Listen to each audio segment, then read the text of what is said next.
अरहवा के कोई के अनहार बतार मोर पटकिए के मारे। बाहरे तहरा बहनी के गांव में गधा के लौंड पेलो बाह का कहतारू कि भतार मोर पटकिए के मारे। ए तहार बहन चोदो सुबह करके पटक के मारता, अगर हम रहती नू तो चियार के मरती।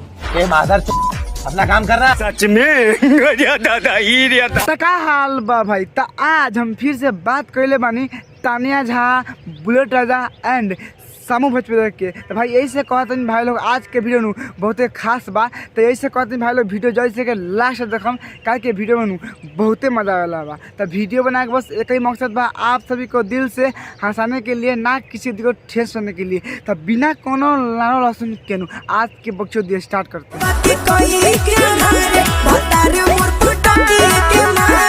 पक्का लंड पर हो गए थकबू तहार बहिन चोदो कहीं का कहतारू कि घर के अन्हार कह के आ भतार पटकिए के मारे। तहार बहिन चोदो पटक के पेल देते नू लाने पर होगा थकबू। तहारा बहिनी के झाट पर पेट्रोल डालो भाग तोर बहिन चोदो। हाँ देखा तेरा बहिन चोदो के कैसे भौजी के ढोली चाटता। ए तहार बहिन चोदो आवन एक बार हम लगे हमारा चाट लो। तहार बहिन चोदो कहीं का हम ढोली भाग तोर बहिन चोदो। वाह रे वाह, का बहिन चोदो ढोली चाट के आ ऐसे करता। ए तहार बहिन चोदो एगो काम न कर हो, भौजी के ढोलिया में चुआ के गिरा न दो आ चटिया बहुते मजा आई ना। क्या बहिन चोदो कैसे कैसे दिन देखे के पड़ता हो, कौन ढोली चाटता कौन लाड़ चाटता। ए तार बहिन चोदो तू भौजी गाँव चाट। अच्छा बाटे ही मोलायम भसलीम खाने लागे। ए तहार बहिन चोदो तहार कहे के मतलब का बा कि भौजी के ढोरी मोलायम बा तो भौजी के चाट के उजर कर देबो। तहार बहिन चोदो हम पटक के नु पेल दे हम गधा के लंड खाई ना लगे। तहार बहिन चोदो का कहत तारा कि चटला पर ढोरी नमकीन खाने लागे। ए तहार बहिन चोदो उ तो नमकीन खाने लागता, आके हमर लंड चाट। कसम से कहता नहीं ई मलाई बर्फ खाने लागी। इतना मजा है नू कि तहार मन करी बार बार बार बार चाटते रही।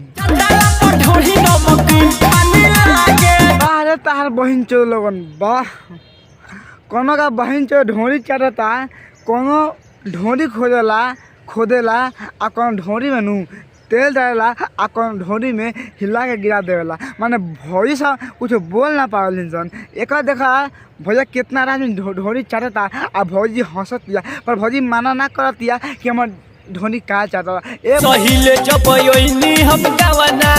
बाह रे सरौ झांटी में कढिल बाह। का कहता कि तू पहले पहले गाना आयल बा त का कइले बा, तारा के भौजी पटक के पेल देले बा का तनी खोल के कह। सखीरे से जे पर पहिनी बिछावना। अच्छा तो तू गाना से आयल बारू तो से तो बिछाना कइले बारू। तो ये तार बहिन चोदो जब गाना से आवला नू तो से तो बिछाना कइल जाला पेलवावे खाती। तो अच्छा बात बा कि तू गाना से आयल बारू तो से पर बिछाना कइले बारू।